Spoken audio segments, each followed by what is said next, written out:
What's poppin', people? It's Dante, thinking about camera orientation today and what that means for me now going forward with my street photography using the Ricoh GR. Basically, I'm holding the camera with my thumb, index finger, and middle finger, clicking the shutter with my middle finger. And what this does for me is it allows my thumb to I use my thumb as a lever, basically. It's a lever. So I can switch quickly to a vertical composition. As you can see, I'm sort of just like flicking the wrist or flicking the finger, and it allows me to sort of move into this vertical composition. And the reason why I like holding the camera this way is it's a lot more loose and it's a lot more freeing.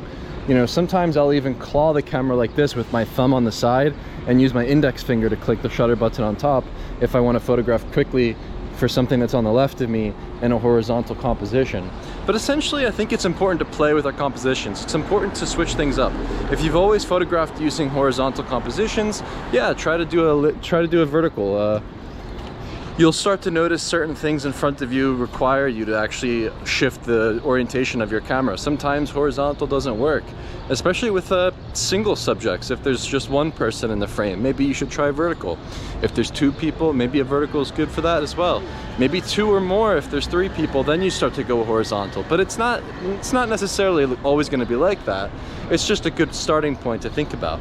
And then I think ultimately your compositions will become more fluid, more interesting. And holding the camera this way, it allows you to sort of play with the way that you orient the camera. You can switch very quickly to horizontal and vertical and maybe shoot the same scene both ways, right? I think that's also an interesting take and approach. So yeah, figure out how to handle your camera in a way that works best for you. I think that the smaller the camera, the better. It allows you to play with the orientation a lot easier.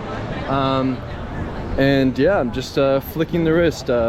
And then sometimes I like to move my arm and sort of move around freely into the frame and sort of wave the wand into the photo. And this allows you to play more and get a more loose composition. Yeah, I'm thinking less about precision and more about fluidity and spontaneity with street photography.